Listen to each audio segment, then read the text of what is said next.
This is SSPTV News, brought to you by Samsung Productions and the Hazleton Standard Speaker.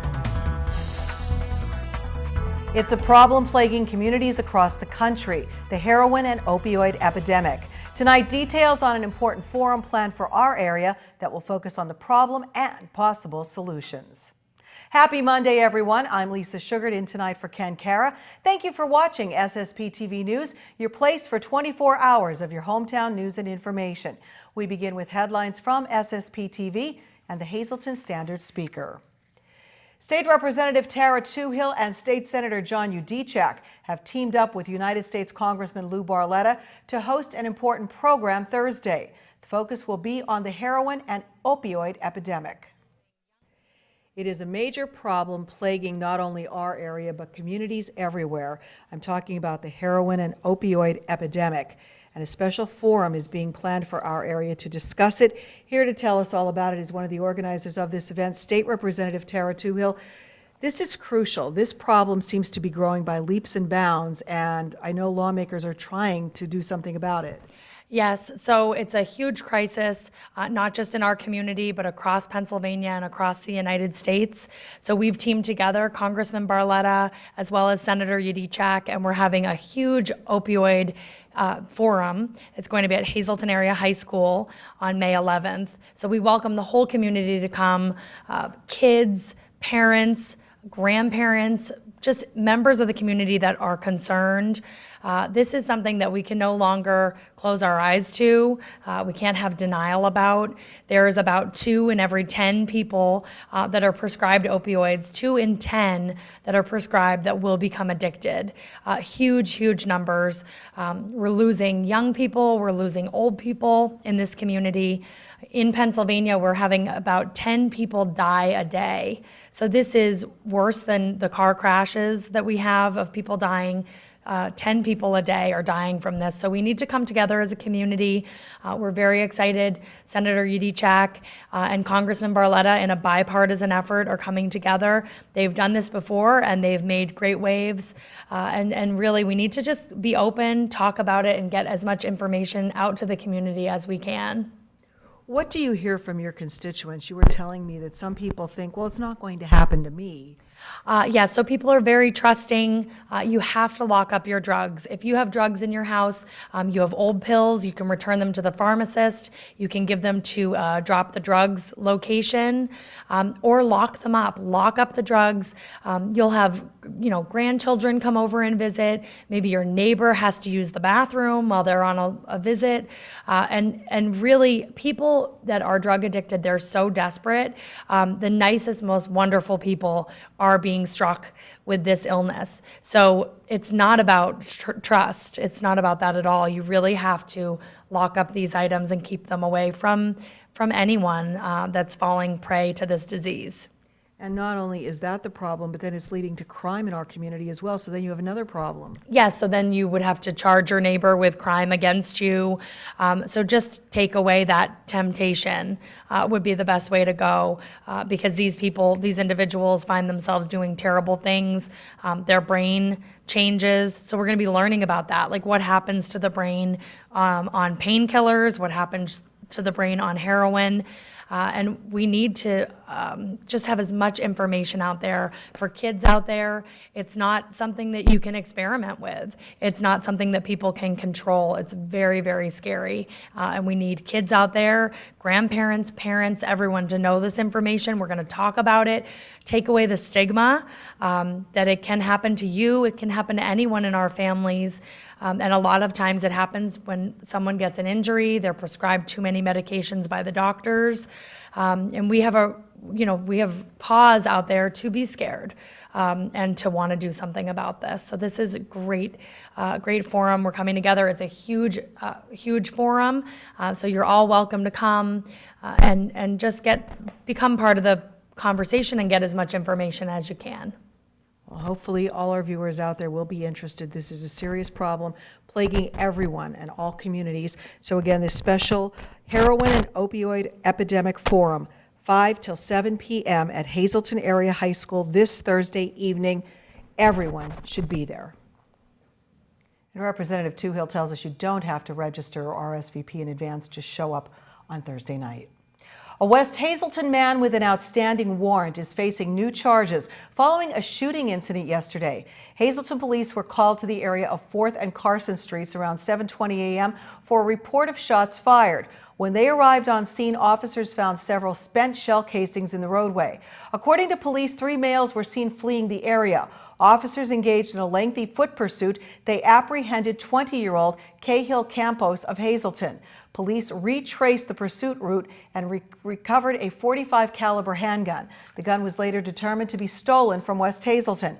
Campos had an outstanding warrant through the Luzerne County Sheriff's and was charged with persons not to possess a firearm and receiving stolen property. He was arraigned and taken to the Luzerne County Prison in lieu of $30,000 cash bail.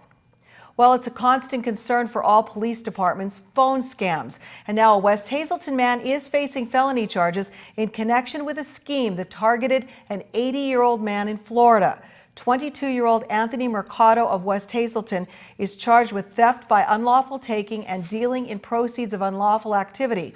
Now, according to state police in Hazleton, the crime happened February 7th when the victim in Florida was contacted by a person posing as a public defender named David Knowlton. Knowlton told the victim that his grandson was arrested and needed $2,100 or he would be incarcerated. Knowlton advised that the money be sent to a bail bondsman named Anthony Mercado. The victim sent money via MoneyGram to Walmart in Hazel Township. Mercado obtained the money, then sent it to another location. Mercado was charged and taken to the Luzerne County Prison in lieu of $50,000 straight cash bail. Well, State Representative Tara Toohill is reminding veterans and their families that they can stop by her office in downtown Hazleton with any questions they may have. She also tells us that the Department of Veterans Affairs Mobile Veterans Center will be in the Laurel Mall parking lot tomorrow from 10 a.m. until 2 p.m., weather permitting. We've made it easier for you to access your help. Instead of going all the way up to the VA, you can come right into our office, the Hazleton office on Wyoming and Broad Street. We'll help you right there. A veterans representative will come and help you. And then also the Laurel Mall. We have new stores. There's a lot of reasons to go to the food, the stores, a lot of reasons to go out to the Laurel Mall. But we have the veterans mobile van. We have that come out once a month, and that's really easy. You can get on board the mobile van, and they'll look at your issues, look at your health care, look at whatever it is that you might need from us. And we want to make it as accessible to you as possible. So either come to downtown Hazleton, or you can come sign up and come to that mobile van. Now, while the van is scheduled for 10 a.m. till 2 p.m. tomorrow, it will remain in place until all veterans in attendance are served. For a van appointment, call 570-344-2676. And don't forget to like us on Facebook. Go to facebook.com/SSPTV News and click notifications for our latest updates. Still to come on SSPTV News, time is running out to get your ticket for the Greater Hazleton Chamber of Commerce's big anniversary celebration and Business Expo. Plus, Standard Speaker reporter Kent Jackson's here to talk about a big problem for the warm weather, ticks. This is SSPTV News, brought to you by Samsung Productions and the Hazleton Standard Speaker.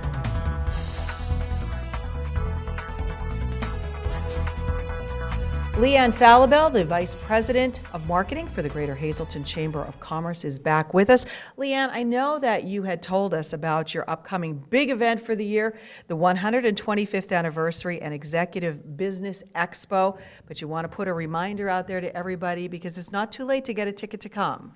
It is still not too late. It's 10 days away, and like you said, it is our largest event of the year, our largest networking event of the year, strictly for our chamber members, business-to-business opportunity. And this year we are celebrating a special anniversary, our 125th, so we're excited about that.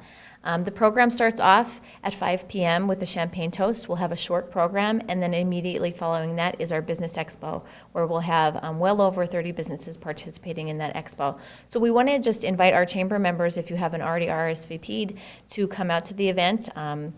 Get some networking done, have the opportunity to, take advantage of this large event that we have that is only held once a year. And It's only $50 for chamber members. It includes a full five-station meal, lots of good food provided by Genetti's, and we just want to encourage everybody to take advantage of it. And if people are interested, chamber members out there are saying, oh, I forgot to get my ticket, how do they register? They can just call our office at 570-455-1509, or they can go on our chamber website, hazletonchamber.org, and you can just make your reservation right on there. During the expo, we have so many fun things going on, not just the businesses networking with the businesses that are taking part in the expo, but we have Adam Scuba there with his photo booth. We have an opportunity for our members to win a $100 cash prize by visiting all the booths.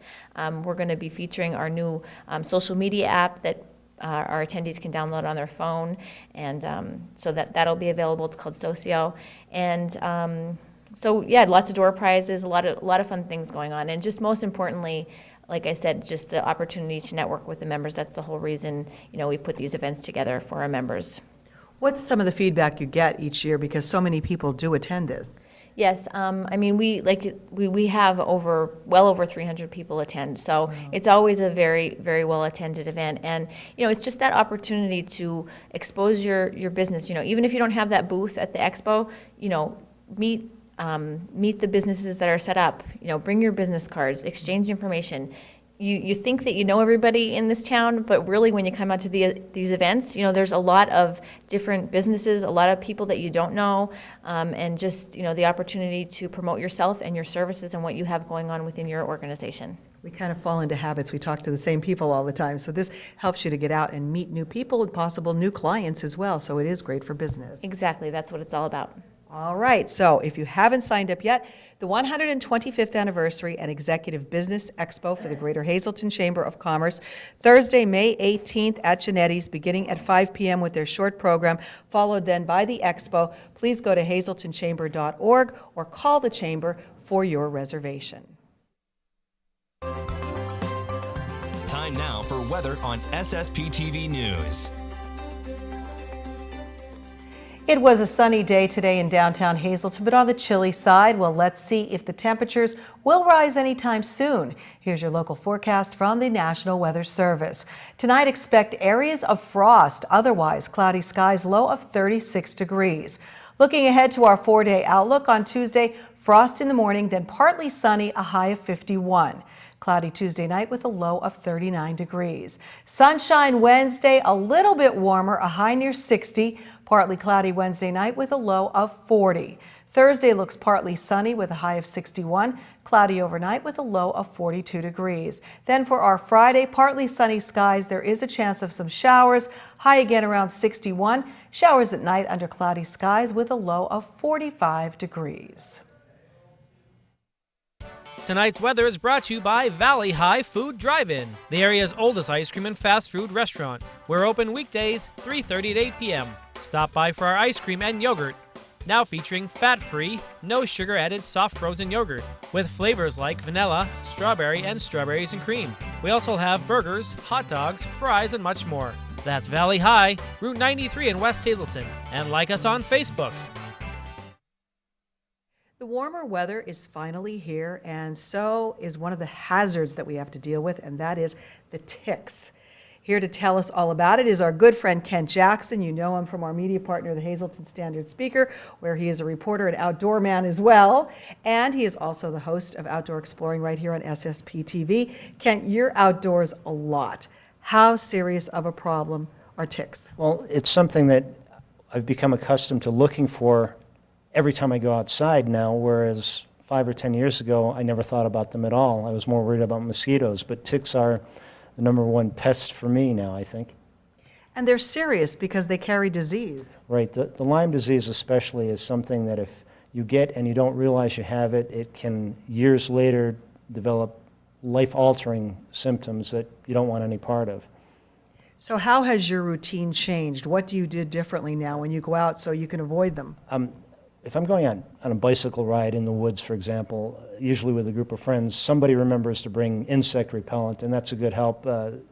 Insect spray with DEET in it, D-E-E-T, does help ward off ticks, so that's the first thing. And then when I'm done, I remember to just look myself over before taking a shower or whatever to see if there's a tick that stuck somewhere that I wasn't expecting. Have you ever actually had a problem of a tick on you? I've had 2 of them. The last time was 4 years ago, and I went to change a tire, and I was on a trail on Mountaintop, the regular rail trail there.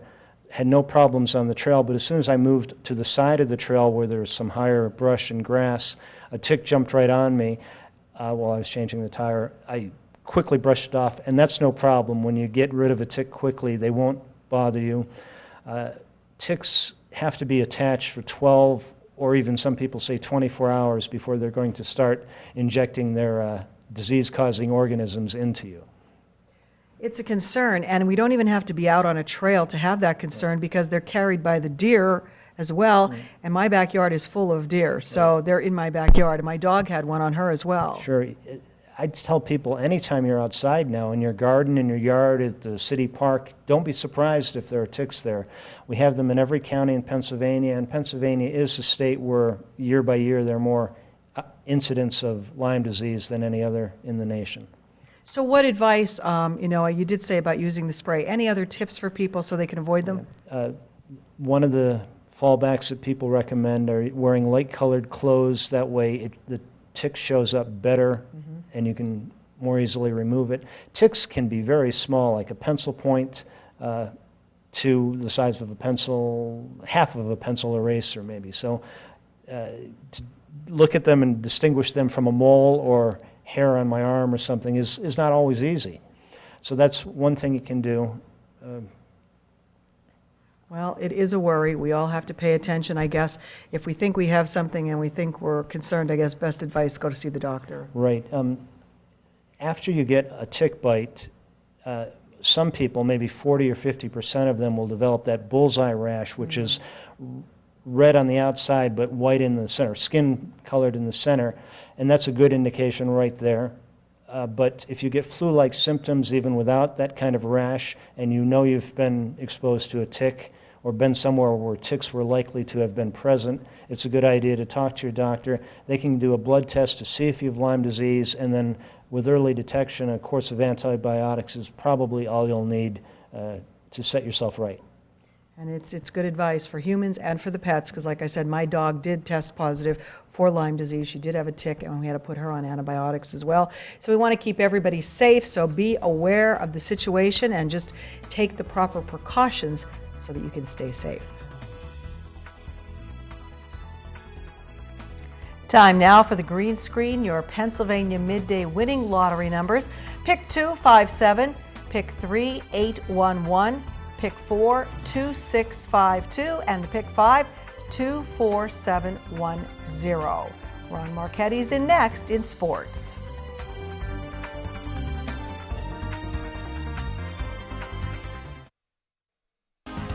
Time now for sports on SSPTV News.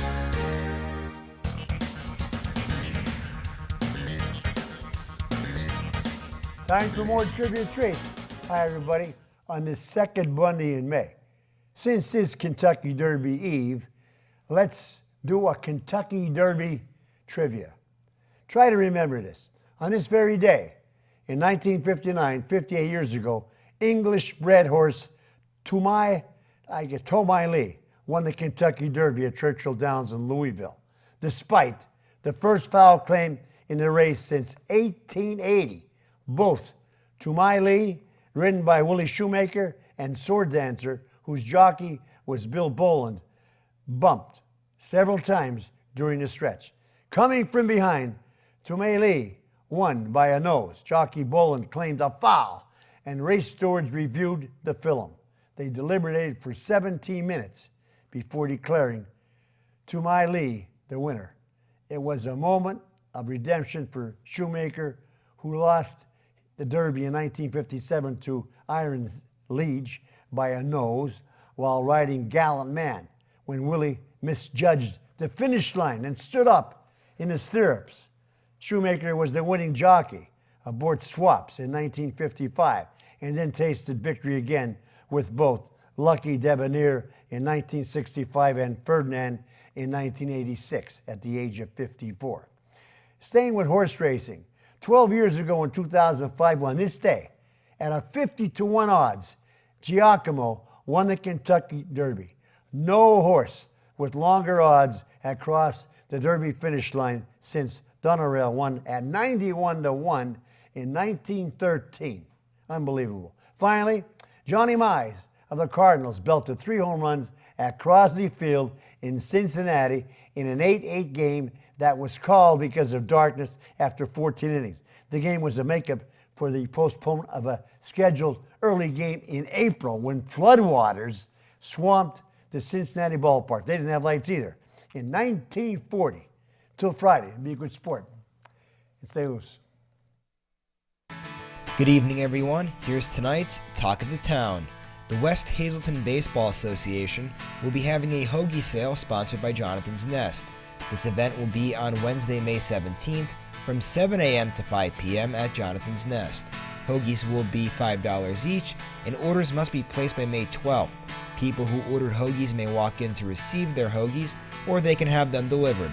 For any questions, contact Jonathan's Nest at 570-454-8199. The Holy Rosary Parish in Hazleton will be hosting a free community luncheon on Saturday, May 13th. The lunch will be served from 11 a.m. to noon in the community room of the church located on the lower level. For any questions, contact Carol Szymanski at 570-455-6390. The Schuylkill Historical Fire Society Museum is open and giving private tours. The tours are free, but donations are accepted. The museum is open from 10 a.m. to 4 p.m. on Tuesdays, Wednesdays, Thursdays, and Saturdays. To schedule your tour, contact the museum at 570-462-4400. And that's tonight's Talk of the Town.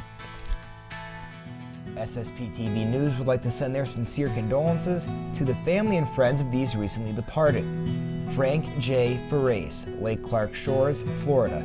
Burial will take place at the Most Precious Blood Cemetery on a date to be determined. Jean C. James, Hazleton. Funeral will be on Saturday at 10 a.m. at the Holy Rosary Roman Catholic Church in Hazleton. Viewing will be from 2 to 4 p.m. and 7 to 9 p.m. on Friday at the Frank J. Bonin Funeral Home.